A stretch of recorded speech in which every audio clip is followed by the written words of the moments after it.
তো আল্লু অর্জুনের Pushpa the role movie চলে এসেছে, মানে পুষ্পা 2, যার অনেকগুলো রিভিউ আমি দেখেছি এবং বিশ্বাস করো একটাও এমন কোনো ভিডিও পাই নাই যেটাতে এই মুভি সম্পর্কে কোনো খারাপ রিভিউ দেওয়া হয়েছে। সবাই এটাকে এই বছরের সেরা সিনেমা বলে বিবেচনা করতেছে, এমনকি কেজিএফ, বাহুবলীর মতো ছবির সঙ্গে তুলনা করতেছে। তো আর এত দেরি কিসের, চলো আমরা সবাই একসাথে মিলে এই মুভিটা সম্পূর্ণ বাংলায় দেখে আসি। সিনেমা শুরু হয় জাপান থেকে, যেখানে শিপের মাধ্যমে কিছু অজানা কন্টেইনার জাপানে চলে আসে, আর ওই কন্টেইনারের ভিতরে লাল চন্দনের কাঠ ভর্তি ছিল। আর সেখানে পুষ্পা মানে আল্লু অর্জুনও লাল চন্দনের সাথেই ছিল। তখন জাপানিরা তাকে দেখে ফেলে এবং তাকে উল্টো করে রশিতে ঝুলিয়ে রাখে, কিন্তু কোনোভাবে পুষ্পা তার হাতের বাঁধন খুলে জাপানিজদের সাথে লড়াই করতে শুরু করে। এখানে আমরা জানতে পারি এই লোকগুলো লাল চন্দনের কাঠ তাদের সাথেই রাখছিল, কিন্তু কয়েকদিন ধরে টাকা দিতেছিল না, যার কারণে পুষ্পাকে এখানে আসতে হয়েছিল। তো এখানে পুষ্পা এই লোকদের সাথে একটা অসাধারণ ফাইট করে, কিন্তু এরপরে পুষ্পার শরীরে একটা গুলি লেগে যায় এবং সে সমুদ্রে পড়ে যায়। কিন্তু এরপরেই আমরা জানতে পারি যে আসলে এই সব কিছু পুষ্পার একটা স্বপ্ন ছিল। এতক্ষণ ধরে যা চলতেছিল এই সব কিছু পুষ্পা স্বপ্ন দেখতেছিল। এরপরে আমরা জানতে পারি পুষ্পা সিন্ডিকেটের লিডার হয়ে গিয়েছে। লাল চন্দনের কাঠ কোথায় যেতে হবে এই সব কিছু এখন পুষ্পা ডিসাইড করে। বর্তমানে পুষ্পা সব জায়গাতেই রাজ করতেছিল, কিন্তু তার কিছু শত্রুও রয়েছে। এদের মধ্যে প্রথম নাম্বার হলো বাবার সিং শেখাওয়াত, যে কিনা এক আইপিএস। পুষ্পা 1 এর শেষে আমরা দেখেছিলাম পুষ্পা কিভাবে তাকে অপমান করেছিল, আর এখন সে তার অপমানের বদলা নিতে সে যে কোনো কিছুই করতে পারে। এই জন্য সে একটা প্ল্যান তৈরি করে। যখন পুষ্পার লোকেরা জঙ্গলে লাল চন্দনের কাঠ কাটতে যায়, তখন এখানে শেখাওয়াত শ্রমিক সেজে তাদের মধ্যে ঢুকে পড়ে। আর যখন সে এখানে পৌঁছায় তখন তার প্ল্যান অনুযায়ী সে সবাইকে অ্যারেস্ট করে নেয়, কারণ লাল চন্দনের ব্যবসায় সবসময় পুষ্পা বেঁচে যেত। এর কারণ হলো তাদের কাছে কোনো সময় কোনো প্রমাণ থাকতো না যে এগুলো পুষ্পাই করেছে। এরপর শেখাওয়াত এই শ্রমিকদের খুব বাজেভাবেই মারে, আর এই 230 শ্রমিকদের সে জেলে ভর্তি করে নেয়। তো এরপরেই এন্ট্রি হয় পুষ্পার, যে কিনা পুলিশ স্টেশনে এসেছিল, কিন্তু সেখানে শেখাওয়াত উপস্থিত ছিল না। তো এখানে পুষ্পা সব শ্রমিকদের নিতে আসেনি, শুধু এসেছিল শ্রীনুকে নিতে, কারণ আজ তার বিয়ে ছিল। তো যখন সে শ্রীনুকে নিয়ে যাচ্ছিল তখন সে দেখে শ্রীনু এর শরীরে অনেক আঘাতের চিহ্ন রয়েছে। এরপর সে যখন তার সব শ্রমিকদের শরীরে শ্রীনুর মতো আঘাতের চিহ্ন দেখলো, তো এটা দেখে তার মাথা অনেক গরম হয়ে যায়, কারণ শেখাওয়াত ওই জঙ্গলে পুষ্পার শ্রমিকদের অনেক বাজেভাবে মেরেছিল, যার কারণে তারা খুব আহত ছিল। এরপর পুষ্পা ওই পুলিশ অফিসারদেরকে বলে শেখাওয়াত আমার লোকেদের উপরে হাত তুলেছে, যার মানে শেখাওয়াত আমার উপরে হাত তুলেছে, আর তাই সে তার সব শ্রমিকদেরকে এখান থেকে নিয়ে যাবে। যেটা শুনে পুলিশ অফিসার তাকে বলে আপনি সবাইকে যদি এখান থেকে নিয়ে যান তাহলে আমাদের চাকরিও এখান থেকে চলে যাবে। তো এরপর সে সবাইকে টাকা দিয়ে কিনে নেয়, কারণ তারা যত টাকা বেতন পেত পুষ্পা তাদের সবাইকে এর দ্বিগুণ টাকা দিয়ে দেয়। তো এরপর যখন শেখাওয়াত সেখানে পৌঁছায় তখন সে সেখানে কাউকেই দেখতে পায় না, যেটা দেখে সে বুঝে যায় যে পুষ্পা এদের সবাইকে টাকা দিয়ে কিনে ফেলেছে। তো এভাবে পুষ্পা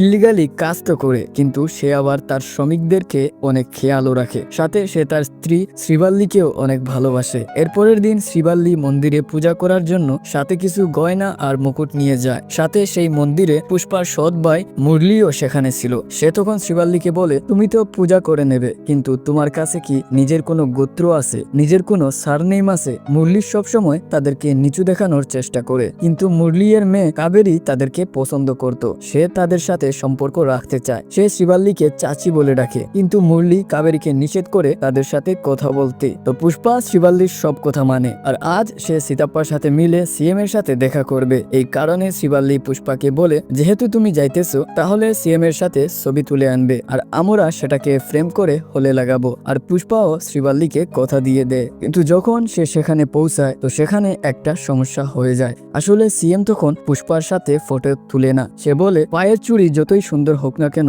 সেটাকে কখনো হাতে তো পরা যায় না। সাথে সে শ্রীবাল্লির বিষয়ে 1-2 কথা বলে দিয়েছিল। এটা দেখে পুষ্পার একদমই ভালো লাগছিল না। বাইরে এসে পুষ্পা সীতাপ্পাকে বলে যদি তুমি এখন সিএম এর জায়গায় হতে তাহলে কি তুমিও আমার সাথে ফটো তুলতে না? তখন সীতাপ্পা বলে আমি চাইলে যা কিছুই হয়ে যাই না কেন আমি অবশ্যই তোর সাথে ফটো তুলবো, কারণ তুই তো হলি আমার ভাই। আর তখন পুষ্পা তাকে বলে তাহলে তুমি সিএম হওয়ার জন্য রেডি হয়ে যাও। পুষ্পা সীতাপ্পাকে একদম সিম্পল প্রশ্ন করে। সে বলে সিএম হওয়ার জন্য আনুমানিক কত টাকার প্রয়োজন? সীতাপ্পা বলে প্রায় 100 কোটি টাকার মতো। পুষ্পা এখানে তাকে বলে আমি তোমাকে 500 কোটি টাকা দেব, কিন্তু সিএম তোমাকেই হতে হবে। এরপর সীতাপ্পা সেন্ট্রাল মিনিস্টারের সাথে দেখা করতে যায়, কারণ পুষ্পাই তাকে বলেছিল সে যেন সেন্ট্রাল মিনিস্টারের সাথে দেখা করে। সেন্ট্রাল মিনিস্টারের এক ভাইও আছে, আর সিতাপ্পা পুষ্পার কথাই সিএম এর বিষয়ে কথা বলার জন্য সেন্ট্রাল মিনিস্টারের কাছে যায়। সাথে পুষ্পা তাকে এক সোফাও দিয়েছিল যার ভিতরে 25 কোটি টাকা ছিল। সিতাপ্পা যখন এসব কিছু দেখেছিল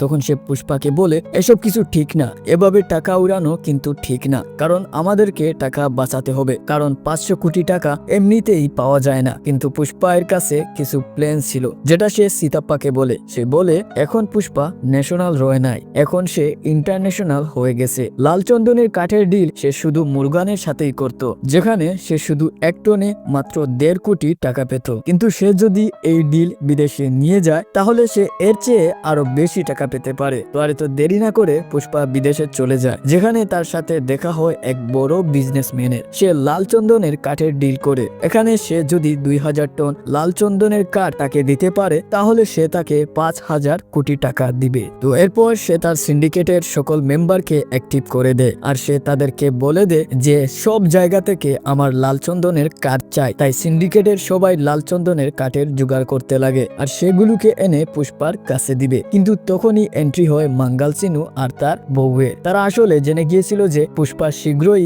2000 টন কাঠ কোথায় যেন পাঠাতে চলেছে, আর তাই সে এই কথা শেখাওয়াতকে গিয়ে বলে, যাতে শেখাওয়াত তাড়াতাড়ি তাদেরকে আটক করে ফেলে। আসলে মাঙ্গাল সিনু নিজে পুষ্পার জায়গা মানে সিন্ডিকেটের প্রেসিডেন্ট হতে চায়। তো শেখাওয়াত যখন এই খবর পায় তখন সে সব চেকপোস্টে সিকিউরিটি হাই করে দেয়। তখন এই চেকপোস্টে লালচন্দনের বড় এক ট্রাক সেখানে এসে পৌঁছায়, আর এইবার শেখাওয়াত কোনো রহম ছাড়াই সব ট্রাকে আগুন লাগিয়ে দেয়। সাথে সিন্ডিকেটের মেম্বার যখন এখানে এসে পৌঁছায় তখন শেখাওয়াত তাকেও মেরে ফেলে। কিন্তু মাঙ্গাল সিনু চাইছিল সে যেন শুধু তাদেরকে ভয় দেখায়। তো তখন শেখাওয়াত বলে আমার ভয় দেখানোর পদ্ধতি কিছু আলাদা, যদি আমি একে মেরে দেই তাহলে সিন্ডিকেটের বাকি মেম্বাররাও ভয় পেয়ে স্মাগলিং থেকে দূরে থাকবে। তো যেই সিন্ডিকেট মেম্বার মারা গিয়েছিল তার শ্রদ্ধাঞ্জলিতে সব লোক আসে শুধু পুষ্পা ছাড়া। কিন্তু তখনই মাঙ্গাল সিনু আর এখানের কিছু লোক সিতাপ্পাকে বলতে লাগে যদি পুষ্পা আর শেখাওয়াতের মধ্যে মিল না হয় তাহলে সে এভাবেই লোককে মারতে থাকবে, আর এমনটাই যদি চলতে থাকে তাহলে পুষ্পাকে প্রেসিডেন্ট পদ থেকে সরাতে হবে। কিন্তু সিতাপ্পা এটা তো হতে দিবে না। এই জন্য সিতাপ্পা তাড়াতাড়ি শেখাওয়াতের কাছে যায়, আর সে তাকে কিছু টাকা দিয়ে হাতে আনার চেষ্টা করে। কিন্তু শেখাওয়াত তার কথা মানে না। সে বলে ওই রাতে সে আমার যা করেছে সেটা আমি কখনো ভুলবো না, তাই আমি তাকে কোনোভাবেই ছাড়বো না। তখনই সিতাপ্পা তাকে বলে যদি সে তোমার কাছে ক্ষমা চায় এবং সরি বলে তাহলে কি তুমি তাকে ক্ষমা করবে? এটা শুনে সে তাড়াতাড়ি রাজি হয়ে যায়। সে বলে তাড়াতাড়ি পার্টির আয়োজন করো যাতে পুষ্পা সবার সামনে তাকে সরি বলে। পার্টির দিন সবাই এখানে এসে পৌঁছে যায়। সবাই এটা দেখতে চায় যে পুষ্পা আসলেই কি শেখাওয়াতের কাছে ক্ষমা চায় কি না, কারণ পুষ্পা আজ পর্যন্ত কখনো মাথা নিচু করে নাই। তো পুষ্পা সিতাপ্পা শ্রীবাল্লি আর কাটলেটের কথায় সিন্ডিকেটের ভালোর জন্য সে এখানে এসে শেখাওয়াতের কাছে ক্ষমা চেয়ে নেয়। এটা শুনে শেখাওয়াত স্যার অনেক খুশি হয়ে যায়, এমনকি সে এই কথা রেকর্ড করে নেয়, আর এই কথাটা বারবার শুনতেছিল। কিন্তু এরপর পুষ্পা যখন ঘরে ফিরে যাচ্ছিল তখন তার অনেক অবাক লাগছিল, আর পার্টির সবাইও শক ছিল যে পুষ্পা কেমনে সরি বলে দিল। পুষ্পার এতটাই খারাপ লাগছিল যে সে আয়নাতে তার মুখটাও দেখতে পাচ্ছিল না। তার এত রাগ হয় যে সে সবাইকে রাস্তাতেই ফেলে তার গাড়িকে ঘুরিয়ে ওই পার্টিতে নিয়ে আসে। তখন শেখাওয়াত এখান থেকে যেতেই যাচ্ছিল, তখন পুষ্পা শেখাওয়াতের গাড়িকে জুড়ে এক ধাক্কা মারে, যার কারণে সে সুইমিং পুলে গিয়ে পড়ে, আর পুষ্পা সেই সুইমিং পুলে গিয়ে পেশাবো করে। শেখাওয়াত এসব বুঝতে পারছিল না যে আসলে এসব হচ্ছে কি। পুষ্পা এখানে শেখাওয়াতকে বলে পুষ্পা এক ব্র্যান্ড, আর সে কারো সামনেই মাথা নিচু করে না। সে তাকে চ্যালেঞ্জ করে যে 2000 টন লাল চন্দনের কাঠ সে এই দেশ থেকে বাইরে বের করেই ছাড়বে। সে যদি এই কাজটা করতে না পারে আর যদি তার হাতে একটাও কাঠ লেগে যায় তাহলে আমি আজীবন মজদুরের কাজ করব। এটা শুনে শেখাওয়াতেরও রাগ চলে আসে। সে তার এই চ্যালেঞ্জকে গ্রহণ করে নেয় এবং সে সব চেকপোস্টে যেখান দিয়ে গাড়ি চলাফেরা করে সে এই সব কিছু বন্ধ করে দেয়। কিন্তু তখন শেখাওয়াত দেখে যে এই যে ব্রিজ এর নিচে যে নদী আছে সেটা তো অনেক খালি রয়েছে, কারণ এখন গরমের দিন ছিল।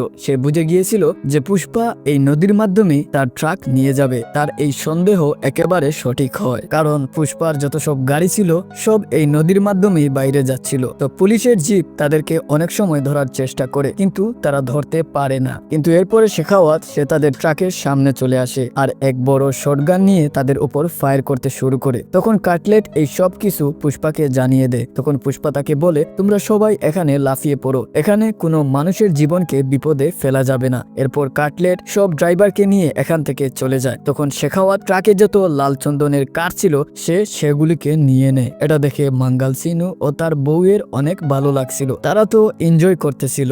মিডিয়ার সামনে তারা বলেও দিয়েছিল যে এগুলো হলো পুষ্পার মাল, কিন্তু কিছুক্ষণ পর আমরা জানতে পারলাম যে এই সকল কাঠগুলো আসলে সাধারণ কাঠ ছিল। শেখাওয়াত এখানে পুষ্পার সামনে ফুল হয়ে যায়, সাথে তো পুষ্পা তাকে একটা ফুলও দিয়েছিল। শেখাওয়াত তখন বলে আমি এখানে একলাই ফুল হয় নাই, মাঙ্গাল সিনু আর তার বউও এখানে ফুল হয়েছে, মানে আমরা তিনজনই ফুল হয়েছি। তো তখন পুষ্পা তাকে বলে পুষ্পা নাম শুনে কি ফ্লাওয়ার মনে করেছিলে? ফ্লাওয়ার না পুষ্পা, পুষ্পা হলো ওয়াইল্ড ফায়ার। সাথে সে এটাও বলে এইসব লাল চন্দনের কাঠ কিছুক্ষণ পর বর্ডার ক্রস করতে যাবে, যদি আটকাতে পারো তাহলে আটকিয়ে দেখাও। তখনই পুষ্পা শ্রীবাল্লি আর তার পুরো পরিবারকে হিন্দুদের একটি ফেস্টিভ্যালে নিয়ে যায়। সেখানে শ্রীবাল্লির হঠাৎই মাথা ঘুরতে শুরু করে, আর তখন আমরা জানতে পারি যে শ্রীবাল্লি প্রেগনেন্ট। এটা দেখে পুষ্পা হিন্দুদের কালিমার গেটআপ ধারণ করে নেয়। এরপর শ্রীবাল্লি পুষ্পাকে বলে তুমি আসলে এসব কি করতেছো? তখন পুষ্পা তাকে বলে আমার এক ইচ্ছা, আমি কালিমার কাছে একটা মেয়ে সন্তান চেয়েছি, কারণ ছেলে হলে তাকে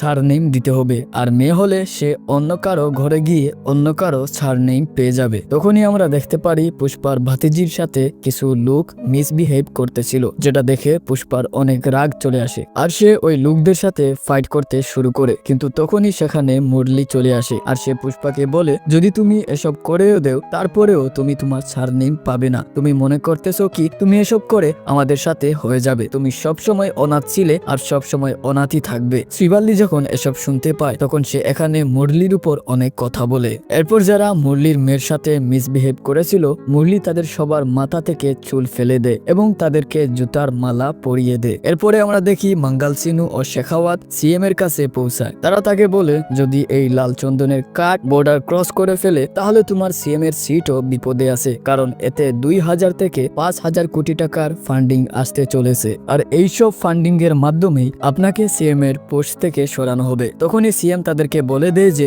এই লাল চন্দনের কাঠ বর্ডার ক্রস করার আগে তোমরা তাদেরকে আটকাও। তো এই সকল কাঠগুলো রামেশ্বরম থেকে শ্রীলঙ্কা যাওয়ার কথা, কারণ রামেশ্বরম থেকে শ্রীলঙ্কা মাত্র 18 কিলোমিটার দূরে। তখন শেখাওয়াত সেখানে পৌঁছে তো যায়, কিন্তু সে লাল চন্দনের কাঠগুলো ধরতে পারে না, কারণ এই সকল কাঠগুলো শিপের নিচে ছিল, যার কারণে শেখাওয়াত তাদের পিছুও করে, কিন্তু সে তাদেরকে ধরতে পারে না। মাল ডেলিভারি হয়ে যাওয়ার পর পুষ্পার কাছে অনেক বেশি টাকা আসে, যেগুলো দেখে পুষ্পা খুবই খুশি হয়ে যায়। এইসব টাকা এমএলএ এর জন্য সব সোফার ভিতরে প্রবেশ করানো হয়, আর সব সোফাগুলোকে এমএলএ এর কাছে পাঠিয়ে দেওয়া হয়, মানে এখন সব এমএলএ দেরকেও পুষ্পা কিনে নিয়েছে। তো তখন শেখাওয়াত স্যারের অনেক খারাপ অবস্থা ছিল, কারণ এখন তার হাতে কোনো কিছুই ছিল না। এখন তো তার ট্রান্সফার হওয়া একদম নিশ্চিত, কারণ এখন তাদের কাছে সরকারও থাকবে না, সরকারও পুষ্পার হয়ে যাবে। তো শেখাওয়াতের কাছে যেই নকল কাঠ ছিল সে এগুলোতে আগুন লাগিয়ে দেয়। যেহেতু সে অনেক মদ খেয়ে ফেলেছিল তাই সে এখানে থেকে যায়। এরপর সেখানে একটি বড় ব্লাস্ট হয়, যার কারণে শেখাওয়াত সেখানেই মারা যায়, কিন্তু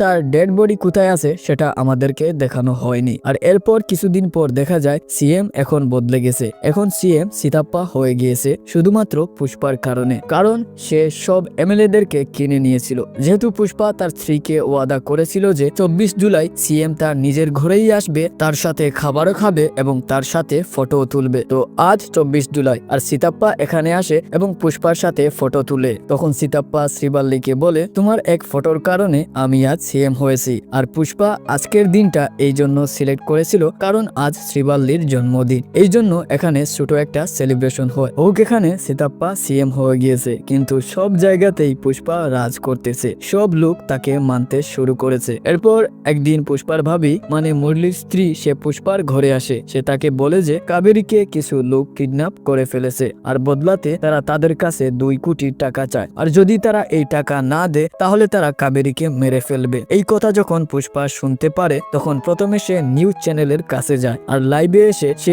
ওই কিডন্যাপ করা লোকদের বলতে থাকে আমার ভাতিজি কাবেরীর যদি কিছু হয় তাহলে সে তাদেরকে মেরে টুকরো টুকরো করে ফেলবে। তাদের কাছে শুধুমাত্র 1 ঘন্টা আছে, তারা যদি এই সময়ের ভিতরে কাবেরীকে যদি তাদের কাছে না দেয় তাহলে সে তাদের সবাইকে মেরে ফেলবে। এই কথা সিতাপ্পা ও সেন্ট্রাল মিনিস্টারও জানতো, কিন্তু এখানে আমরা একটি কথা জানতে পারি যে যেই লোকেরা কাবেরীকে কিডন্যাপ করেছে তারা আর কেউই নয়, তারা ছিল সেন্ট্রাল মিনিস্টারের ভাইয়ের ছেলে, মানে সেন্ট্রাল মিনিস্টারের ভাতিজা। এই জন্য এখানে সেন্ট্রাল মিনিস্টার সিতাপ্পার মাধ্যমে পুষ্পার কাছে কল করে, তারা তাকে বলে সে সেন্ট্রাল মিনিস্টারের ভাতিজা হয়, তাই সে যেন তার সাথে কিছু না করে। আমরা খুব শীঘ্রই তার সাথে কন্ট্যাক্ট করে কাবেরীকে ছাড়িয়ে নেব। যদি সে তার সাথে কিছু করেও দেয় তাহলে সে যেন তার সাথে কিছু না করে। কিন্তু পুষ্পা তাদেরকে বলে, আমার এতে কিছু যায় আসে না, সেন্ট্রাল মিনিস্টার তোমার গুল্লায় যাক আর সীতাপ্পা সিএমও তোমার গুল্লায় যাক, আমার কারো সাথেই কোনো ধরনের লেনাদেনা নাই। তখন সেন্ট্রাল মিনিস্টারের ভাতিজা পুষ্পার কাছে আবার 10 কোটি টাকা চায় আর